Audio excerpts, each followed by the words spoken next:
யோயாக்கீமின் வருஷத்தில் நேபுகாத்நேச்சார் எருசலேமை கைப்பற்றி அங்குள்ளவர்களைச் சிறைப்பிடித்து அழைத்துச் சென்றார்.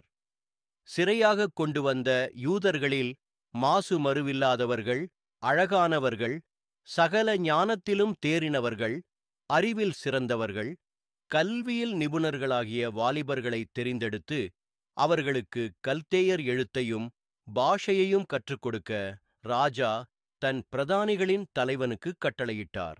அதன்படி தெரிந்தெடுத்தவர்கள்தான் தானியேலும் சாத்ராக், மேஷாக், ஆபேத்நெகோ என்பவர்கள்.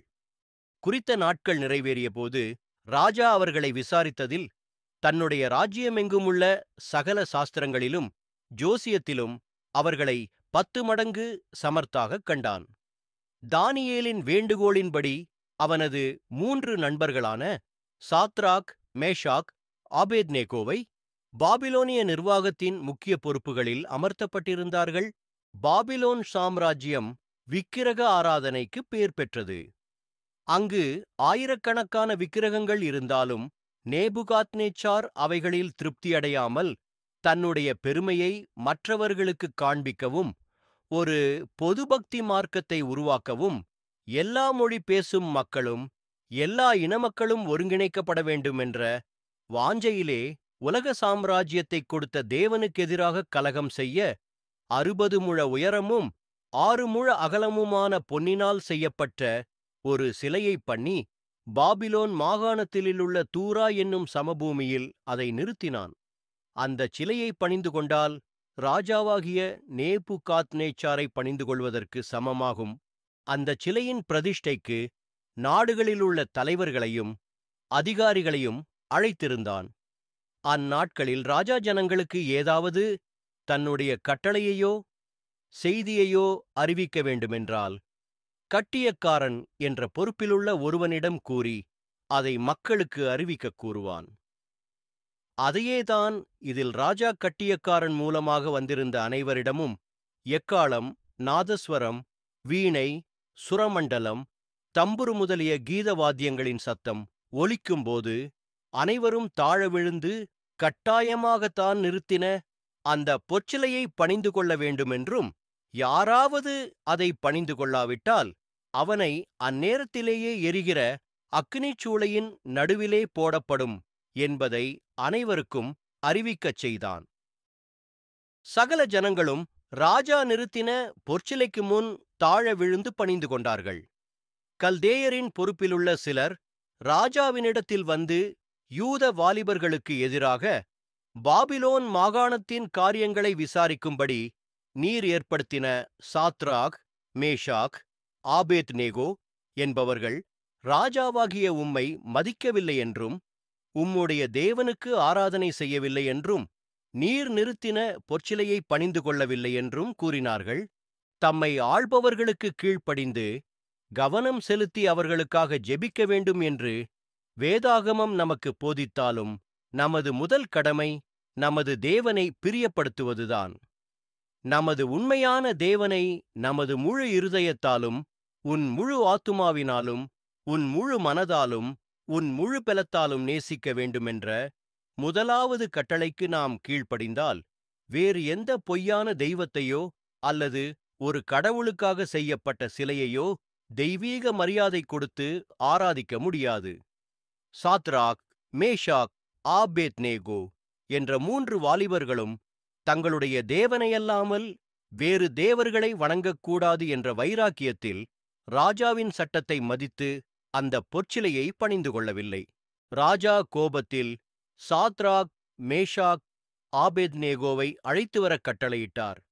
அவர்களை நோக்கி ராஜா அந்த பொற்சிலையை பணிந்து கொள்ளாமல் இருந்தது உண்மைதானா என்று விசாரித்து, இப்பொழுதாவது அந்தச் சிலையை பணிந்து கொள்ளுங்கள், இல்லாவிட்டால் இப்பொழுதே எரிகிற அக்னிசூளையின் நடுவிலே போடப்படுவீர்கள், உங்களை அந்த அக்னியிலிருந்து எந்த தேவனும் தப்புவிக்க முடியாது என்று கூறினார். சாத்ராக், மேஷாக், ஆபேத்நேகோ மூவரும் ராஜாவுக்கு பயந்து தங்களது தனிப்பட்ட தீர்மானங்களை மற்றவர்களுக்கு ஒத்துப்போகும்படி மாற்றிக்கொள்ளவில்லை. மாறாத ஒன்றான மெய் தேவனோடு அவர்களுக்கிருந்த தொடர்பை குறித்து தைரியமாய்ச் சாட்சி கொடுத்தார்கள். அரச கட்டளையை மீறத் துணிந்தனர். பதவியை இழக்கத் துணிந்தனர். உயிரைக் கூட விட்டுவிடத் துணிந்தனர். இரத்த சாட்சியாக மரிப்பதற்கும் அவர்கள் பயப்படவில்லை. மரணத்திற்கு முன்பு அவர்கள் மூவரும் நின்றார்கள். பின் விளைவுகளைச் சிந்திக்காமல் தேவனை நம்பி அவருக்கு கீழ்ப்படியும் விசுவாசத்தை உடையவர்களாக இருந்தார்கள். வேதாகமத்திலுள்ள பல பெரிய பரிசுத்தவான்களின் விசுவாசம் சோதிக்கப்பட்டதைப் போல இந்த 3 நண்பர்களின் விசுவாசமும் சோதிக்கப்பட்டது. சாத்ராக், மேஷாக், ஆபேத்நேகோ என்பவர்கள் ராஜாவை நோக்கி ராஜாவின் கேள்விக்கு பதில் சொல்ல தங்களுக்கு அவசியமில்லை என்றனர். அதன் விளக்கம் என்னவெனில், அரசு பொறுப்புகளுக்கும் கடமைகளுக்கும் தாங்கள் ராஜாவுக்கு பதில் சொல்ல வேண்டும். ஆனால் தங்களுடைய தெய்வ வழிபாட்டை குறித்து ராஜாவுக்கு உத்தரவு சொல்ல வேண்டிய அவசியமில்லை என்பதுதான். மேலும் அவர்கள் தாங்கள் ஆராதிக்கிற தேவன் தங்களை தப்புவிப்பார் என்றும் அவர் எரிகிற அக்கினி சூளைக்கும் ராஜாவாகிய உம்முடைய கைக்கும் நீங்கலாக்கி விடுவிப்பார் என்ற அவர்களுடைய தீர்மானத்தில் உறுதியாக நின்றனர். விடுவிக்கப்படாவிட்டாலும் தாங்கள் அந்த பொற்சிலையை பணிந்து கொள்ள மாட்டோம் என்று விசுவாச அறிக்கையிட்டனர். அவர்கள் அந்தச் சிலையை வணங்கி நித்திய அக்கினியில் தள்ளப்படுவதை விரும்பவில்லை. அவர்கள் மூவரும் வைராக்கியமாகவும் தைரியமாகவும் நின்றதை பார்க்கிறோம்.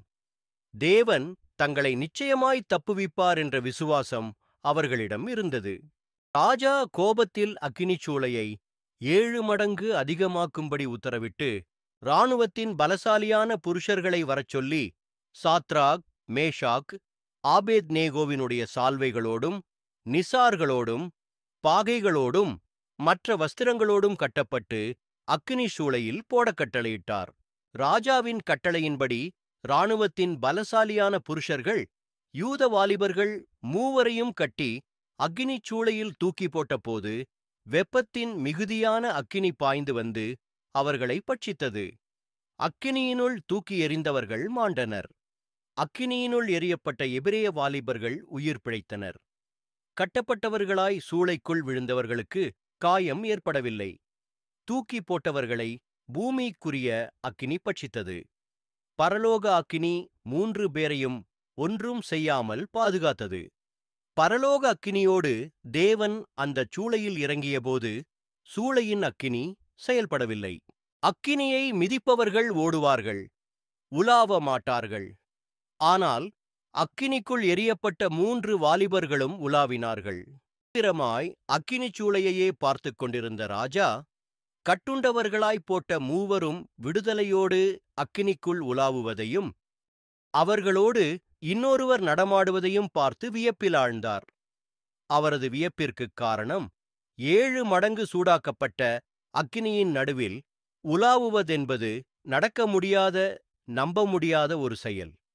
ராஜா தன் மந்திரிமார்களை நோக்கி, 3 புருஷர்களையல்லவா கட்டப்பட்டு அக்கினியில் போட்டோம் என்று உறுதிப்படுத்தக் கேட்டார்.